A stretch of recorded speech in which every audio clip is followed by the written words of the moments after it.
오늘은 창조절 넷째 주일이자 한과의 감사주일입니다. 옛날에는 더도 말고 덜도 말고 한가위만 같아라 라는 말이 있었는데, 풍요로운 가을과 살기 좋은 계절을 상징하는 그런 말이었습니다. 그러나 현재 경제도 많이 힘들어져서 풍요보다는 우울함이 가득하고, 또 해가 갈수록 날도 더워져 기후 위기가 갈수록 심해지는 것을 체감하게 됩니다. 특히 이제 우리도 힘들지만 더 힘든 곳이 있습니다. 바로 아프리카 지역이죠. 아프리카 지역이 이 기후 위기를 더 크게, 또한 더 고통스럽게 경험하고 있습니다. 우리 화면을 한번 넘겨보면 여러분 잘 아시는 것처럼 우리 북아프리카 쪽, 서북 아프리카죠. 지난 2023년 9월 8일 밤 규모 6.8의 강진이 발생했습니다. 모로코 지역입니다. 120년 만의 최악의 강력한 지진으로 많은 사람들이 죽고 다쳤다고 합니다. 지진이 발생한 시간이 밤 11시 11분입니다. 모두가 집에서 잠든 심야에 발생하다 보니 그 피해가 더 컸죠. 그리고 이제 지진의 진원의 깊이가 비교적 얕아가지고 땅이 엄청 크게 흔들렸다고 합니다. 그리고 이 지진이 일어난 곳이, 여러분 여기 보면 이제 지중해 끝자락이잖아요, 그렇죠? 그래서 하늘을, 그리스 로마 신화에 보면 하늘을 이렇게 짊어지고 있는 아틀라스 신이 있던 곳이다 이렇게 얘기를 하는데, 거기 아틀라스 산맥이 있는 곳입니다. 그 산맥이 있는 산악 지역에 지진이 나버리니까 그 산악 지역에 대부분 유목민들이 거주하죠. 그래서 집이 막 이렇게 튼튼하지가 않습니다. 낡은 건물이 많아서 지진에 쉽게 무너져서 많은 사망자가 났다고 이야기를 합니다. 한 장 더 넘겨볼까요? 지진 피해뿐만이 아닙니다. 태풍과 홍수 피해도 있었습니다. 모로코에서 동쪽으로 쭉 가면 이제 알제리가 있고, 그 다음에 리비아가 있죠. 리비아는 우리 카다피, 독재자 카다피, 여러분 기억이 나실지 모르겠는데, 카다피가 핵을 포기하는 대가로 경제 보장해 준다고 했지만, 카다피가 핵무기를 포기하니까 바로 이제 암살이 들어가서 카다피가 제거되었던 그 나라입니다. 대통령이 이제 제거된 다음에는 계속해서 분열이 일어나고 내전도 일어나고, 그런 상황 속에서 이제 홍수가 일어났던 것이죠. 지난 2023년 9월 11일 에게에서 발생한 사이클론입니다. 우리는 태풍이라고 얘기를 하는데 사이클론, 해오리 바람이라고 할 수가 있겠죠. 이 사이클론이 지중해를 건너가지고 저 리비아 동부 키레나이카 지역을 덮쳐가지고 대규모 홍수가 발생했던 것입니다. 그 결과 리비아 동북부 전역이 큰 피해를 보았으며, 특히 데르나 지역의 댐 2개가 연달아 붕괴하면서 최소 1만 명 이상이 사망하는 끔찍한 참사로 이어졌습니다. 한 장 더 넘겨볼까요? 이게 이제 동북부 지역의 지도인데, 폭풍 후 전과 후, 그죠? 쓸려온 그 진흙물로 완전 이 도시가 초토화가 되었던 것입니다. 물론 다른 대륙도 기후 위기의 피해가 있지만, 최근에는 이렇게 아프리카 대륙이 더 많은 것 같습니다. 한 장 더 넘겨보겠습니다. 지난 2009년 10월 북극의 눈물이라는 다큐멘터리가 MBC의 환경 다큐멘터리 지구의 눈물 시리즈로 시작이 되었습니다. TV 방영 후에는 나중에 극장 개봉으로 이렇게 바뀌었는데, 이 시리즈는 총 3편입니다. 그래서 북극의 눈물이 1편이고, 그 다음은 아마존의 눈물, 그죠? 우리 아마존 여러분 잘 아시겠지만 지금 룰라 대통령이 다시 브라질의 대통령으로 당선이 되어가지고 이제 아마존 보존 쪽으로 가지만, 그 이전에 있었던 그 보우소나루인가 그 대통령은 아마존 밀림을 막 개발해가지고 막 불내고 막 그렇게 했었죠. 그래서 나라의 대통령이 누가 되느냐에 따라서 환경 문제도 이렇게 바뀌는 것을 우리가 브라질을 통해서 볼 수가 있었습니다. 아마존의 눈물이 있었고, 그 다음 세 번째가 뭐냐면은 바로 아프리카의 눈물이었습니다. 이 아프리카의 눈물을 이렇게 보면 극심한 가뭄으로 모든 것이 망가져가고 있는 아프리카를 소개합니다. 실제로 아프리카는 생명의 기원입니다, 여러분. 진화론적으로 봐도 그렇고 인류사적으로 봐도 아프리카는 생명의 기원이었죠. 태초의 자연을 품고 있는 땅이자 인류 탄생의 비밀이 담겨져 있는 곳, 생명의 땅이라고 알려져 있지만 아프리카는 이제 생명이 살아가는 데 필요한 한 모금의 물조차도 말라버린 죽음의 땅으로 변화되고 있는 모습을 이 다큐멘터리가 잘 소개해주고 있습니다. 근데 이 다큐멘터리가 이제 상영된 지 한 14년이 지났으니까 지금은 더 심각해지죠. 그래서 이 물 부족 때문에 아프리카 사람들이 지난 수요 예배 때도 그렇게 말씀드렸던 것 같은데 난민이 되어서 지중해를 넘어서 터키 지역으로 가거나 또 이탈리아로 가거나 그리스로 가거나 남프랑스로 가거나 독일로 가거나 난민들이 발생을 하는 거죠. 지금 이제 독일에서 난민을 받아들이지 않겠다고 극우 정당이 나서서 그런 정책들을 펼치고 있는데 독일마저 난민들을 받아들이지 않으면 유럽에서 난민들을 더 이상 받아들이지 않게 됩니다. 영국은 브렉시트를 통해서 난민 받아들이지 않겠다는 정책을 피고 그리고 EU가 난민들을 받아들이는 정책을 펼치니까 우리는 그러면 EU에 탈퇴하겠다. 유럽연합에 탈퇴하겠다. 그래서 유럽마저도 국가 이기주의로 이렇게 바뀌고 있는 상황입니다. 기후위기 때문에 그렇죠.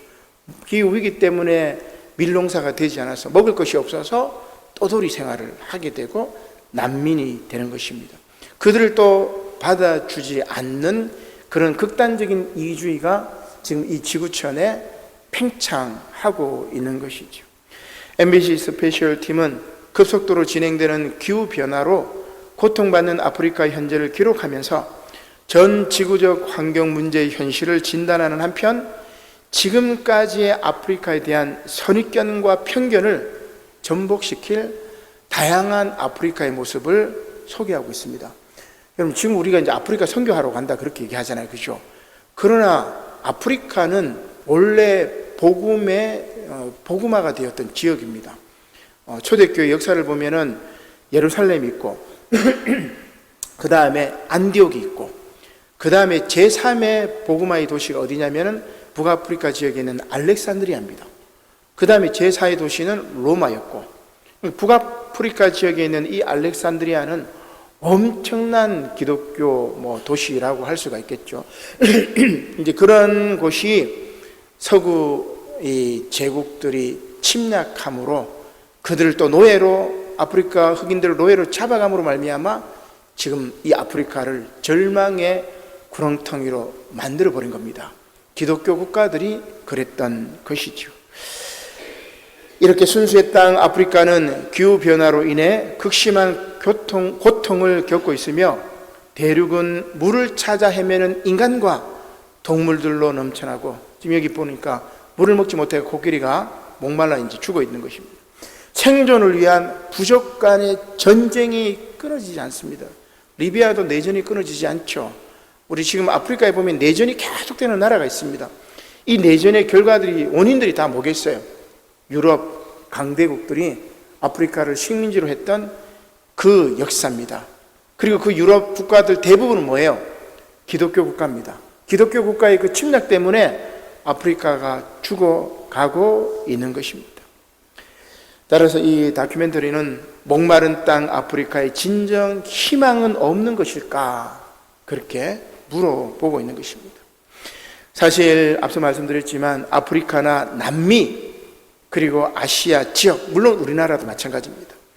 20세기 초까지 유럽의 식민지였습니다. 제가 이제 수요예배 때 계속 소개를 해주고 짧은 이 영상으로 만들어서 여러분 톡에도 올렸는데 제로드 다이아몬드가 지은 문화 이론서가 있습니다. 총균쇠 기억나시죠, 여러분? 유라시아 문명이 유럽과 이제 아시아 문명이 다른 문명, 곧 남미나 또 아프리카나 동아시아나 이런 지역들을 정복할 수 있었던 이유는 유라시아 인종, 즉 백인들이 인종적으로 도덕적으로 유전적으로 우월하기 때문이 아니라 지리적 차이에 있다고 이렇게 결론을 내리게 됩니다. 굉장히 이제 재미난 책이고, 또 우리 뭐 유튜브에 보면은 이 총균세는 서울대학교에서 도서 대출 순위 1위입니다. 엄청나게 이제 많이 읽히는 도서인데, 여러분이 한번 유튜브를 검색해서 그 내용도 이렇게 소개를 이렇게 하면 들으면 굉장히 도움이 되리라 생각합니다. 그래서 이 제레드 다이아몬드 교수가 이 책에 별도의 제목을 붙이는데, 모든 이들의 최근 1만 3천 년간의 짧은 역사라고 이렇게 부제를 지었습니다. 이렇게 1만 3천 년 동안 짧은 역사지만, 혹은 짧지만 긴 역사지만, 그 역사의 끝인 현재 유럽은 총과 세로, 우리 임진왜란 때는 조총으로 일본이 우리를 완전 뭐 초토화시킨 것 아니겠어요, 그죠? 그리고 뭐 철기 문명이라고 할 수 있겠죠. 그리고 균, 그래서 뭐 몇 번 말씀드리지만은 남미를 무너뜨렸던 스페인이라든지, 그들이 자기들 몸속에 있는 병균들 있죠. 이런 것들, 뭐 패스트도 마찬가지. 이런 병균에 감염되어 있는 옷을 그 남미의 잉카 제국, 마야 문명, 그들에게 선물을 줍니다. 선물은 귀한 것이니까 그 병균이 담겨져 있는 그 옷을 이렇게 선물을 받은 다음에 다 죽게 되는 거죠. 총으로 남미를 무너뜨린 것이 아니라 병균으로 무너뜨린 것이죠. 이렇게 균에 대한 면역력으로 아프리카나 남미 그리고 아시아 지역을 지배했던 것입니다. 중요한 것은 이들 유럽인들이 다른 대륙을 정복할 때 앞세운 것이 여러분 뭐겠습니까? 가장 먼저 앞세운 것이 뭐냐면 바로 십자가라는 사실입니다. 사랑과 화해의 십자가가 정복과 지배의 선봉대가 된 것입니다. 놀라운 역설입니다. 복음의 진정한 본질과 의미를 왜곡한 것입니다. 따라서 우리는 십자가의 원래 의미인 오늘 우리가 읽었던 골로새서 말씀에도 잘 나와 있는데, 화해와 사랑을 다시 깨달아야 할 것입니다. 그래서 오늘 세번문 말씀의 주제가 바로 화목이죠. 먼저 서신서 말씀은 창조주 하나님께서 독생자 예수 그리스도의 십자가 보혈로 화평을 이루시고 그로 말미암아 자기와 화목하게 하신다는 것을 기뻐하신다는 말씀입니다. 십자가의 원래 의미가 무엇인지를 잘 보여주고 있는 그런 말씀이죠. 따라서 구약 말씀에서는 화목의 조건을 들려주고 있는데 바로 십계명의 말씀입니다. 이스라엘 백성이 출애굽 이후 호렙산에서 받은 언약의 말씀이 바로 십계명이죠. 그 핵심은 하나님과 화목하고 이웃과 화목하라는 그런 말씀입니다. 그리고 오늘 복음서 말씀에서 예수님께서는 이러한 화목의 사명을 위해서 12 제자를 부르고 그들을 세우시고 그들을 보내시는 것입니다. 오늘 한가위 주를 맞아 가족과 화목하고 또한 화목의 일꾼으로 사명을 감당하시는 저와 여러분들이 되시기를 주님의 이름으로 간절히 축원합니다. 먼저 서신서 말씀을 보도록 하겠습니다. 우리가 오늘 서신서 말씀을 봉독했는데, 지난주 서신서 말씀 본문인 에베소서가 교회론에 관한 말씀이라면 오늘 서신서 말씀인 골로새서는 기독론, 그리스도론이 그 주제라고 할 수가 있습니다. 바울은 오늘 본문 말씀에서 보이지 아니하는 하나님의 형상이신 예수님을 창조주라고 고백을 합니다. 그리고 바울은 예수님을 몸인 교회의 머리 되신다고 또한 그렇게 말씀하고 있습니다. 이렇게 사도 바울은 삼일체 하나님의 두 번째 위격인 성자 예수님을 에베소 교인들에게 소개를 하고 있는데, 결국 이 그리스도론 기독론의 핵심은 뭐냐? 화해입니다. 화해론이죠. 이를 위해서 바울은 예수 그리스도의 십자가 보혈을 통해 하나님과 모든 만물이 화목해야 된다, 그렇게 이야기를 하시죠. 아버지께서는 모든 충만으로 예수 안에 거하게 하시고 그의 십자가의 피로 무엇을 이루사? 화평을 이루사 만물 곧 땅에 있는 것들이나 하늘에 있는 것들이 그로 말미암아 자기와 뭐하게 되시기를 기뻐하심이라? 화목하게 되시기를 기뻐하심이라. 그렇게 이야기를 하고 있습니다. 최근 우리 사회의 이념이 양극화되고 너 죽고 나 살자, 그런 세상이죠. 적대적인 정치, 혐오가 판치는 이 종교를 보면서 화목과 화해야말로 지금 이 시대의 정신 아닌가, 저는 다시 한번 생각해 보게 됩니다. 기독교 한국신문의 유달상 기자가 이런 글을 썼습니다. 교회 성장론, 교인 쟁탈전과 이웃 교회 빼앗기 운동으로 이어져. 그러니까 교회 성장이 안 믿는 사람을 복음을 전해서 이렇게 제자로 삼는 것이 아니라 교인을 쟁탈하는 겁니다. 이웃 교회 빼앗기 운동으로 이어졌다. 이게 교회 성장이라 그렇게 이야기를 하는 거죠.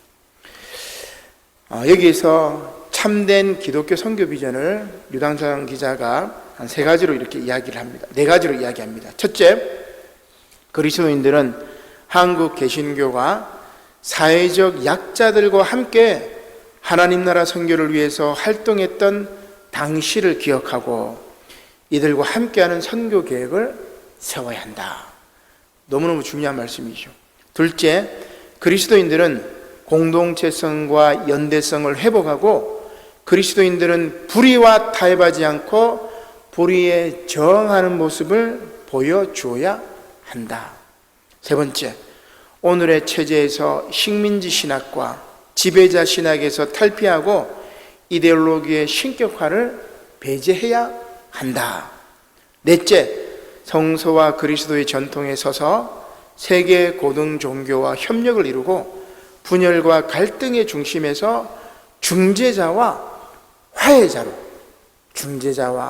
화해자로서의 역할을 수행해야 한다. 그렇게 쓰고 있습니다. 여기서 중재자와 화해자로서 모범적인 역할을 수행하신 분이 누굽니까? 바로 예수 그리스도입니다. 따라서 예수님을 따르는 우리 그리스도인들은 마땅히 화해의 일꾼이 되어야 할 것입니다. 유달상 기자는 이러한 기독교 선교 비전을 한국 개신교 선교사들이 피선교지 국민의 한의 소리를 듣고 고난당하는 이들을 위해서 일할 때 가능하다고 이야기합니다. 계속해서 유달상 기자가 이런 이야기를 합니다. 한국 개신교는 아집과 고집, 교파주의, 개별 교회주의를 버리고 하나님 선교 정신에 따라 건강한 시민운동 단체들과 연대해 건강한 사회발전에 기여, 개토화된 교회의 사회적 공공성을 회복하고 잃어버린 선교자원을 만들어내야 한다. 또 정의롭고 평화로운 자연을 보존하는 삶을 구현하고 구체적인 실천의 삶을 통해 세상 사람들에게 모범적인 모습을 보여줘야 한다. 그렇게 이야기하고 있습니다. 참 이것만 제대로 이렇게 실천해도 한국 교회가 놀랍게 변하지 않을까, 저는 그렇게 생각해 봅니다. 그러나 오늘 한국 개신교회는 개토화가 되어서 자기끼리 모여가지고 교회의 사회적 공공성을 잃어버렸습니다. 유럽이 전해준 그 우상신을 이제 선교라는 명목으로 아시아, 동남아시아 지역에 전하고 있습니다. 피선교지 국민의 한의 소리를 듣는 것이 아니라 십자가 첨탑을 세우기에 급급한 거죠. 결국 회개하라, 천국이 가까웠다라는 예수님의 음성은 이 피선교지 지역 주민들에게 외치는 것이 아니라 바로 자기 자신에게, 우리 자신에게 외쳐야 하는 것입니다. 그리고 진정 우리가 화해의 일꾼이 되어야 할 것입니다. 그것은 바로 예수님을 본받을 때 가능하죠. 이렇게 선교 지역과 비선교지가 혹은 나아가 지구촌 모든 이들이 그리고 하나님과 만물이 화목하기 위해서 어린 양이신 예수 그리스도께서 십자가 보혈을 흘리셨습니다. 따라서 우리는 하나님의 말씀, 곧 언약과 계명의 말씀을 잘 듣고 그 말씀대로 실천해야 할 것입니다. 화목을 완성해야 하는 것입니다. 구약 말씀 보겠습니다. 이스라엘 백성에게 오늘 우리에게 주신 하목의 조건이죠. 바로 십계명의 말씀입니다. 첫 번째 계명은 애굽의 종살이에서 구원해 주신 하나님만 섬기고 다른 신을 섬기지 말라는 말씀입니다. 앞서 제가 유럽이 아프리카나 남미, 아시아 지역을 정복할 때 십자가를 앞세웠다고 말씀드렸는데, 이들의 하나님은 이웃을 종으로 만드는 하나님입니다. 참 하나님이 아닙니다. 제가 볼 때는 다른 우상신입니다. 지금 십계명 제일 앞에 뭐라고 나와 있습니까? 애굽의 종살이에서 우리를 해방시켜 주신 하나님, 야훼 하나님을 섬기자고 했는데, 유럽 사람들이 뭐예요? 하나님 이름으로 흑인들, 아시아인들, 남미 사람들, 그들을 종으로, 노예로 만든 거 아니겠어요? 그들이 섬기는 하나님이 어찌 우리가 섬기는 하나님이 될 수 있다는 말입니까? 그것은 우상입니다. 우상. 십계명 1계명에 딱 위반되는 그런 우상신이죠. 탐욕과 정복, 지배와 교만이 가득한 그런 우상신이라고 할 수가 있습니다. 두 번째 계명은 거짓신, 이러한 우상의 신을 섬기지 말라는 것입니다. 세 번째 계명은 너는 내 하나님 여호와의 이름을 망령되이 일컫지 말라. 나 여호와는 내 이름을 망령되이 일컫는 자를 죄 없는 줄로 인정하지 아니하리라 말씀이죠. 그러나 인류의 역사는, 특히 유럽의 식민지 개척의 역사는 하나님의 이름을 망령되이 일컫는 그런 역사였습니다. 그리고 네 번째는 바로 안식일 준수 계명이죠. 이렇게 하나님 사랑의 계명이 먼저 선포되고, 이제 다섯째 계명부터는 이웃 사랑의 계명이 선포됩니다. 부모 공경으로부터 이웃 사랑, 그리고 이웃의 소나 나귀 및 그 소유물을 침범하지 마라, 뺏지 말라, 그런 말씀입니다. 신명기 5장 16절 말씀입니다. 너는 내 하나님 여호와께서 명령한 대로 내 부모를 공경하라. 그리하면 내 하나님 여호와가 내게 준 땅에서 내 생명이 길고 복을 누리리라. 살인하지 말지니라, 간음하지 말지니라, 도둑질하지 말지니라, 내 이웃에 대하여 거짓 증거하지 말지니라, 내 이웃의 아내를 탐내지 말지니라, 내 이웃의 집이나 그의 밭이나 그의 남종이나 그의 여종이나 그의 소나 그의 낙이나 내 이웃의 모든 소유를 탐내지 말지니라. 그런데 유럽이 예수 그리스도의 십자가를 앞세우고 이웃의 모든 것들을, 땅부터 시작해가지고 다 탐낸 거 아니겠어요? 십계명만 제대로 읽어도 정신 차릴 텐데 아직도 정신 못 차린 것 같아요. 이렇게 십계명을 주신 하나님께서는 이것을 두 돌판에 써서 모세에게 주십니다. 여호와께서 이 모든 말씀을 산이 불 가운데, 구름 가운데, 흑암 가운데서 큰 음성으로 너희 총에 이르신 후에 더 말씀하지 아니하시고 그것을 두 돌판에 써서 내게 주셨느니라. 우리 그림을 너무 빨리 옮겼는데 위에 한번 보면 바로 그 장면이죠. 십계명 돌판. 이렇게 돌판에 써서 주셨다는 말씀은 잊지 말라는 겁니다. 잊지 말라는 말. 영원히 기억하라는 그런 의미입니다. 그렇습니다. 신앙생활의 핵심은 바로 이것입니다. 하나님 사랑과 이웃 사랑, 곧 하목의 조건이 되는 이 생명의 말씀을 잊지 말고 기억하고 전파하라는 그런 말씀입니다. 이를 위해서 예수님은 누구를 부르시죠? 12 제자를 부르시고 그들을 세우시고 그들을 파송하는 겁니다. 복음서 말씀을 보겠습니다. 뒷부분부터 보겠습니다. 마가복음 6장 7절 말씀. 12 제자를 부르사 둘씩 보내시며 더러운 귀신을 제어하는 권능을 주시고 명하시되. 자, 가만히 보면 이웃 사랑의 핵심은 뭐죠?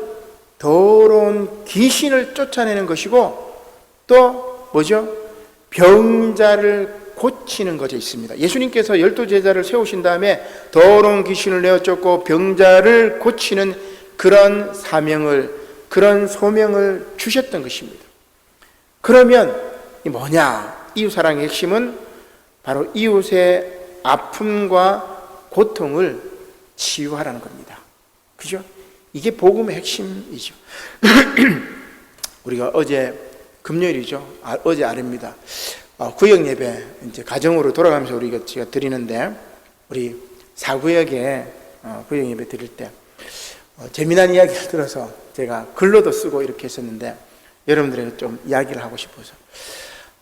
우리 구역 예배 때 보면은 다른 사람들과 함께 연대해서 좋았던 일이 뭔가 뭐 이렇게 나누는 일이 있었습니다. 우리 이름을 실명을 이야기 안 하겠습니다. 성은 김이고 이름은 정희 권사님인데 이 권사님이 수련회에 가가지고 좀 오래된 것 같아요. 수련회에 가가지고 그 당시 이제 막 틀니를 이제 하셨는데, 새로 하셨는데 틀니를 잃어버리신 거예요. 틀니를 잃어버려가지고 막 온 교회 교인들이 수련회 장소를 막 찾은 거예요. 함께 찾아준 겁니다. 얼마나 따뜻한 마음입니까? 다 찾았는데 틀니가 없어. 그 나중에 우리 서 권사님이, 김정희 권사님 입에 틀니가 있는데 틀니를 찾았다는 거예요. 자기 입에 틀니가 있는데 틀니가 없는 줄 알고 찾았고, 온 교인들이 또 이렇게 찾아주는 뭐 그 얘기를 제가 이렇게 들으면서, 그렇구나. 우리가 물론 입속에 틀니가 있었지만 틀니를 이렇게 막 찾는 거, 그죠? 다 함께 찾아주는 거, 이게 연대죠, 어떻게 보면. 그래서 이웃의 아픔과 고통을 이렇게 치유하는 게 그리스도인의 마땅한 도리고, 그 다음에 틀니를 잃어버렸으면 함께 찾아주는 게 마땅한 도리입니다, 그죠? 그리고 힘든 일도 함께하고, 또 힘들지 않더라도 함께하고, 기쁨으로 함께하는 것, 이게 뭐냐면 이웃사랑의 핵심이죠. 자, 그러나 사람들은 예수님을 하목의 일꾼이요 창조주 하나님이신 것을 받아들이지 않고 배척을 합니다. 그 배척이 어디서 더 심했냐면은 예수님의 고향에서 더 심했습니다. 복음서 말씀, 이제 앞부분이 그 말씀인데, 마가복음 6장 1절이죠. 예수님께서 거기를 떠나사 고향으로 가시니 제자들도 따르니라. 안식일이 되어 회당에서 가르치시니 많은 사람들이 듣고 놀라 이르되, 고향 사람들에게 이제 말씀을 전한 거죠. 이 사람이 어디서 이런 일을 얻었느냐? 이 사람이 받은 지혜와 그 손으로 이루어지는 이런 권능이 어찌 됨이냐? 이 사람이 마리아의 아들 목수가 아니냐? 야고보와 요셉과 유다와 시몬의 형제가 아니냐? 그 너희들이 우리와 함께 여기 있지 하냐? 하고 예수님을 뭐라고 되어 있습니까? 3절에 배척한지라 되어 있어요. 고향에서 말씀을 전하는데 예수님을 고향 사람들이 배척하는 겁니다. 그러자 예수님께서 고향 땅에서는 권능을 행하실 수 없었습니다. 가족이, 그리고 고향이 예수님을 알아주지 않은 것입니다. 마가복음 6장 4절 말씀입니다. 예수께서 그들에게 이르시되 선지자가 자기 고향과 자기 친척과 자기 집 외에서는 존경을 받지 못함이 없느니라 하시며, 거기서는 아무 권능도 행하실 수 없어 다만 소수의 병자에게 안수하여 고치실 뿐이었고 그들이 믿지 않음을 이상히 여기셨더라. 그렇게 말씀하고 있습니다. 앞서 하나님 사랑, 이웃 사랑을 말씀드렸는데 저는 여기에 빠진 것이 하나 있습니다. 물론 이제 피조물 사랑, 자연 사랑 뭐 이런 것도 있겠고 뭐 여러 가지가 있겠지만 뭐 서로 사랑 이런 것도 있겠죠. 교인들 간에 서로 사랑, 교인들 간에 서로 사랑하지 못하는데 어떻게 이웃 사람들을 사랑하겠습니까? 그렇죠? 그것도 있습니다. 그러나 가장 중요한 것은 저는 뭐라고 생각하냐면은 바로 가족 사랑입니다. 이웃의 아픔에는 예민한데 자기 가족의 아픔과 고통에는 무딘 사람이 있습니다. 그런 목회자들이 있었습니다. 옛날에 자기 가족 망하는지를 모르고 막 교회, 막 교인 그렇게 하다가 뭡니까?